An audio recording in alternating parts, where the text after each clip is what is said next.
अस्सलाम वालेकुम फ्रेंड्स, उम्मीद है कि आप सब ठीक होंगे। इस वीडियो में मैं आपको बताऊंगा आरटीएच और ईटीएच के बारे में। ये सेशंस होते हैं इलेक्ट्रॉनिक ट्रेडिंग आवर्स और रेगुलर ट्रेडिंग आवर्स। इनका यूज़ हम कहाँ पे कर सकते हैं और ये आईसीटी इसको क्यों यूज़ करता है।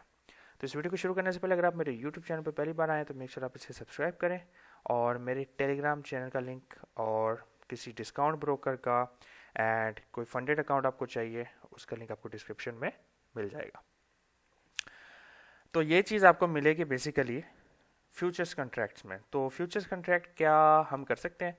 कुछ कंट्रीज़ के लोग कर सकते हैं, कुछ कंट्रीज़ के लोग नहीं कर सकते, क्योंकि ये बेसिकली यूएस का एसेट है और यूएस सिर्फ कुछ कंट्रीज़ को ही ये परमिशन देता है। इंडिया के लोग कर सकते हैं, पाकिस्तान के लोग के लिए थोड़ा सा मुश्किल होता है इसमें, क्योंकि जो फ्यूचर्स को अलाउ करते हैं वो थोड़ा सा मतलब उसमें झंझट करते हैं।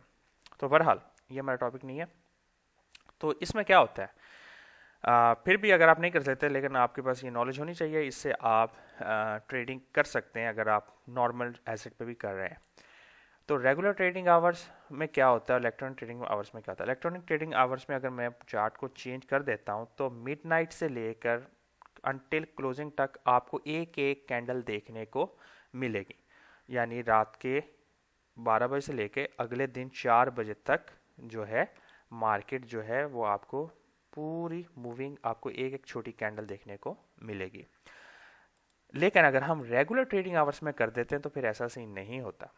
फिर आप यहाँ पे देखो फिर क्या होता है कि ये था ट्यूसडे 4:10 पर जब न्यूयॉर्क सेशन बंद होता है, और फिर नेक्स्ट डे वेनेसडे को 9:30 पे जब न्यूयॉर्क सेशन ओपन होता है तब आपको कैंडल देखने को मिलती है।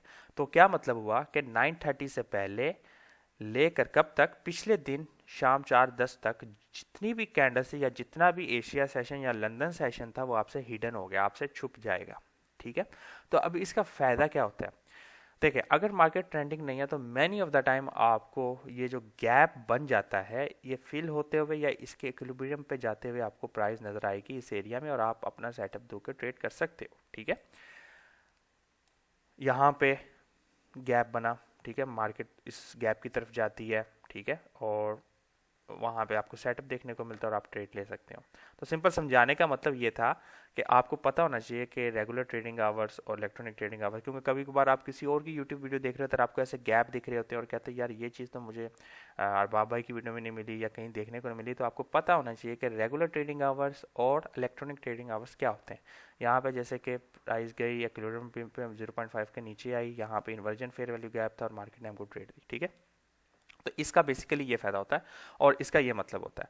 तो जिसने सिर्फ और सिर्फ न्यूयॉर्क को ट्रेड करना तो वो इस चीज़ को भी यूज़ कर सकता है एज ए कंसिक्वेंसेज। आप जाकर इस पर स्टडी करो। मेन चीज़ होती है किसी भी मेरी वीडियो देखने से आप कामयाब नहीं हो जाओगे, आप आईसीटी की वीडियो से देखने से आप कामयाब नहीं हो जाओ, आप किसी की वीडियो देखने से कामयाब नहीं होंगे जब तक आप इसको खुद इनफ बैक टेस्टिंग नहीं करते।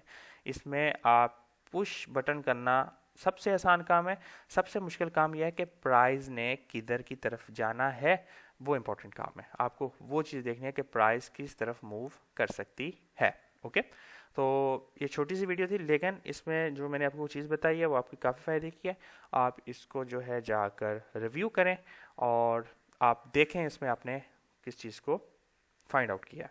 Until next time, be safe, अस्सलाम वालेकुम।